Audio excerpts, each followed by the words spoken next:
Hello. आज की कहानी धूप का टुकड़ा। Yasunari कबावाता, Japan. मेरी आयु उन दिनों 24 वर्ष की थी।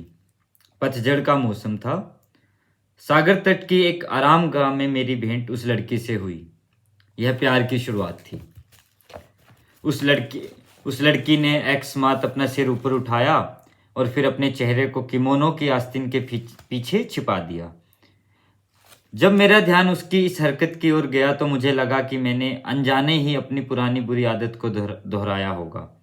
यह सोचकर मैं परेशान हो गया और मेरे चेहरे पर दर्द का एहसास उभर आया।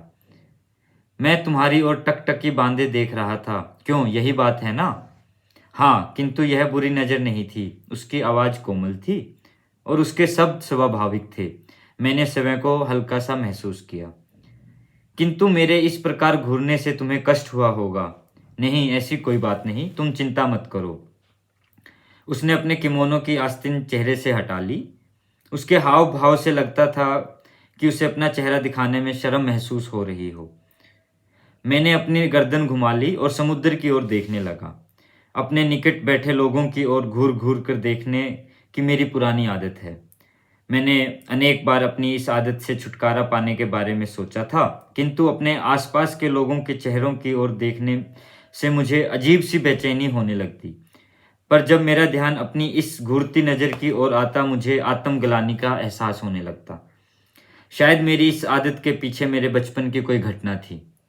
बचपन में ही मैंने अपने माँ बाप का साया उठ जाने और घर से बेघर हो जाने के कारण मुझे पराये लोगों के साथ रहना पड़ा।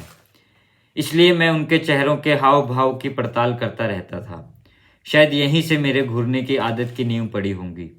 मैं उस लड़की के सामने बैठा सोच रहा था। मैंने कितनी बार याद करने की कोशिश की कि मेरी इस आदत का आधार कितने दिनों में पुख्ता हुआ था। कभी मुझे लगता कि यह आदत मेरे अपने घर में ही पड़ चुकी थी और कभी मुझे लगता कि मेरे परवरिश दूसरे लोगों के द्वारा होने के दिनों में मेरी यह आदत विकसित हुई थी। किंतु मैं किसी अंतिम निर्णय पर न पहुंच पाता।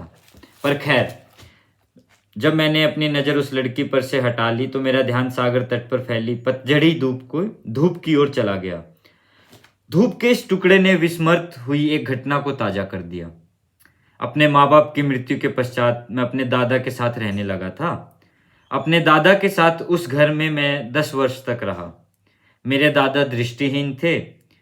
पूर्व की ओर दृष्टि करके अपने सामने कोयले की अंगीठी जलाए मेरे दादा वर्षों से उसी कमरे की उसी जगह पर बैठते आ रहे थे। कभी कभार वह अपना चेहरा दक्षिण की ओर फेर लेते, किंतु मैंने उसे उत्तर की ओर मुंह किए कभी नहीं देखा था। एक दिन अचानक मुझे अपने दादा के एक ओर देखने की इस आदत का एहसास हुआ। मैंने और अधिक ध्यान से देखना आरंभ कर दिया। कितनी बार देर तक मैं अपने दादा के सामने बैठा रहा, उसके चेहरे पर टकटकी लगाए रहता। मैं इस प्रतीक्षा में रहता कि शायद वे एक बार उत्तर की तरफ भी अपना मुंह घुमा लें, किंतु मेरे दादा स्वचालित खिलौनों की भांति हर 5 मिनट के बाद सिर्फ दक्षिण की ओर ही मुंह घुमाते। उसके उनके बार बार ऐसा करने में मैं उदास हो जाता। मुझे अजीब सा लगने लगता, किंतु वास्तव में दक्षिण दिशा की ओर एक धूप वाली जगह थी। मुझे हैरानी होती थी, एक अंधे आदमी को दक्षिण दिशा के उस धूप के टुकड़े का एहसास कैसे हो जाता था। अब सागर तट की ओर देखते ही मुझे उस धूप के टुकड़े का एहसास हो आया जिसे मैं भूल चुका था।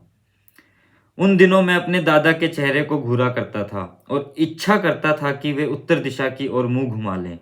क्योंकि वे अंधे थे, इसलिए मैं एकटक उनकी ओर देखता रहता था। अब मुझे लग रहा है कि यही बात और लोगों के चेहरों को घूरने की मेरी आदत का आधार बना देगी। इसका मतलब हुआ कि मेरी इस आदत की बुनियाद मेरे अपने घर में ही पड़ चुकी थी। अर्थात आदत मेरे मूल स्वभाव से उत्पन्न नहीं हुई। जब मैं स्वयं को आदत के कारण उत्पन्न आत्मग्लानि से बचा सकता था। इस विचार से मैं बेहद खुश हुआ। बड़ी बात थी कि मेरे मन में उस लड़की के लिए निश्चल होने की इच्छा जागृत हो गई थी। वह लड़की दोबारा बोली, मुझे इसकी आदत पड़ गई है, किंतु फिर भी मुझे शर्म आ रही है। उसके इस तरह कहने का अर्थ था कि मैं उसके चेहरे की ओर फिर देख सकता हूँ। मैंने उसकी ओर देखा तो मेरा चेहरा पहले से अधिक चमक रहा था। उसके चेहरे पर लाज की लाली बिखर गई और उसने मारक निगाहों से मेरी ओर देखते हुए कहा, मेरे मेरे चेहरे का सौंदर्य दिन प्रतिदिन घटता जाएगा, इसलिए तुम्हारे इस तरह घूरने की मुझे कोई चिंता नहीं। यह कहते समय वह बच्चों की तरह लग रही थी।